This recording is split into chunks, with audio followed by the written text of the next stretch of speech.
In the opening prayer, it speaks about the warmth of God's love, and a love that we should bask in, and a love that we should know.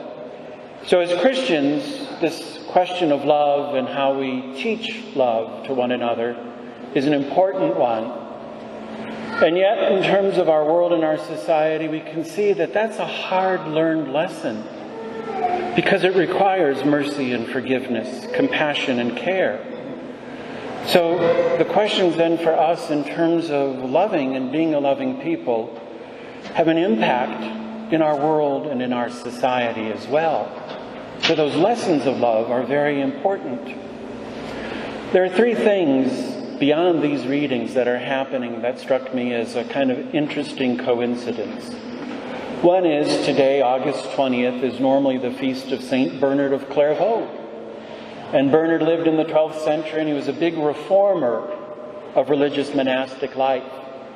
And it just illustrates to us that even in past centuries, people lose sight of the core of the gospel, what it means to live fully the life in Christ. And so Bernard, as far as a reformer, was able to challenge a people, to call forth from them those fundamental principles of what faith mean for them. The other reality that's been happening this past week is the kind of hatred and violence we see in American culture and society.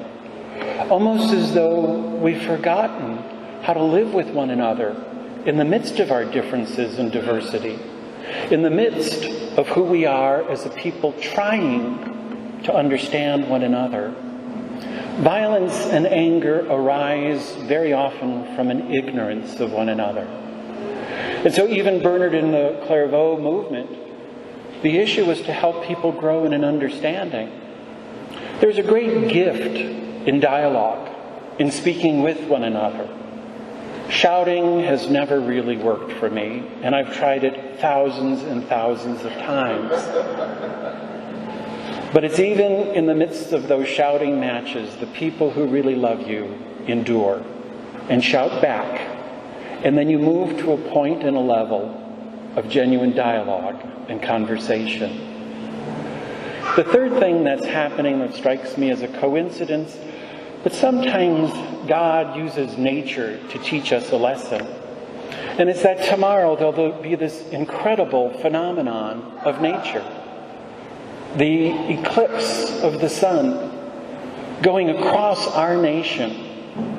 And it almost seems to say to us, what is it as we as a nation have failed to see? What are the things that have gotten in our way to block the vision of what our faith is all about, of what it means to be a nation of love, of compassion, what it means to really know what justice and liberty are all about?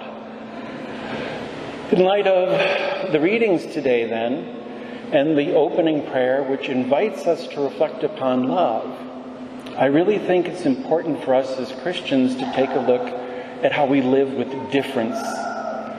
Differences are always going to be there. The differences can be between the young and the old, between the liberal and the conservative, between the thin and the not so thin. Every time I go to the gym, I notice that there's a big difference between me in my 60s and those kids who are 16 that look so good. Living with differences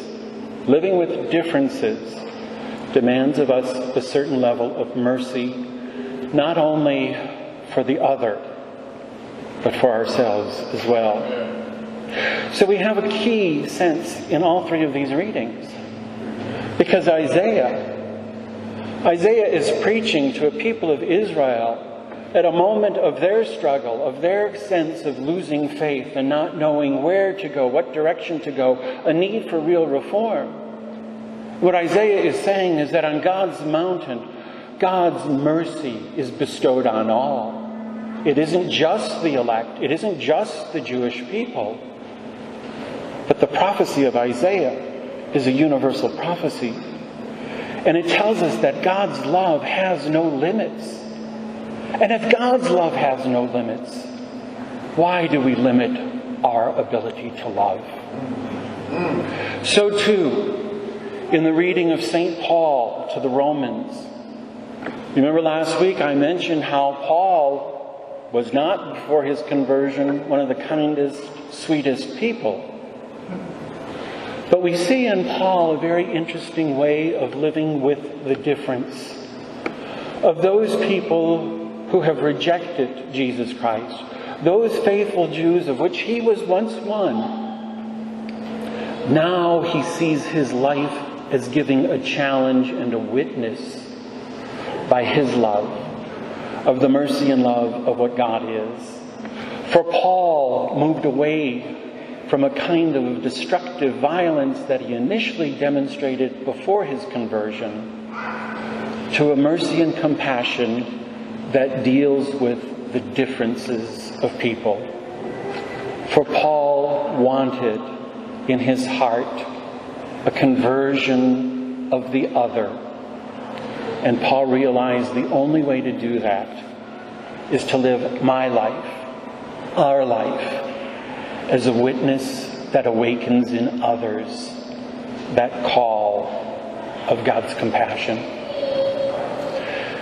And in the gospel, we so often think of Jesus as doing everything absolutely right. He's like the superhuman, perfect human being that can't do anything wrong.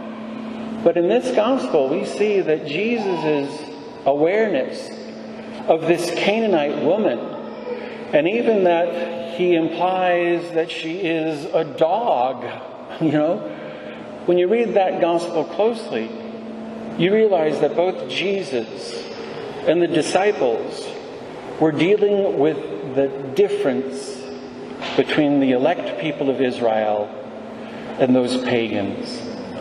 Those pagans that Paul later realized were entrusted with the gospel of God's mercy.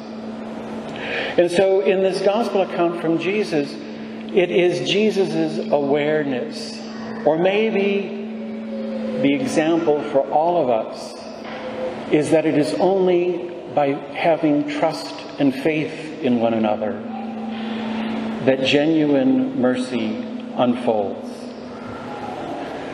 The question of how do we teach one another to love?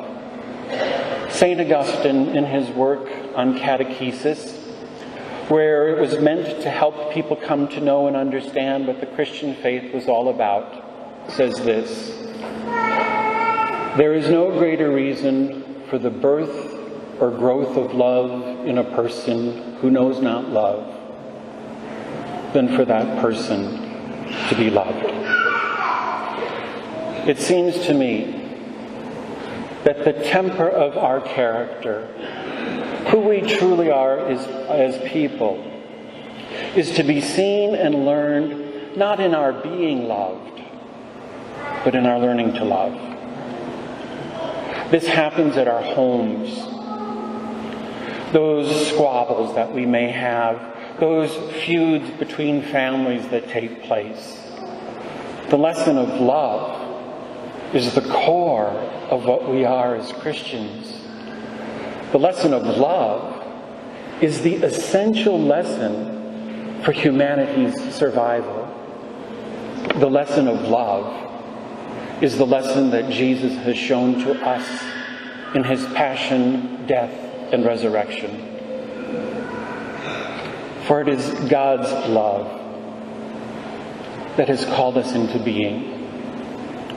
As rich and different and diverse as we are, God's love has called us to be. Our challenge is to learn the lesson of love placed in our life and in our world. The demands of justice, peace, truth, compassion, mercy, forgiveness. That is the lesson of love.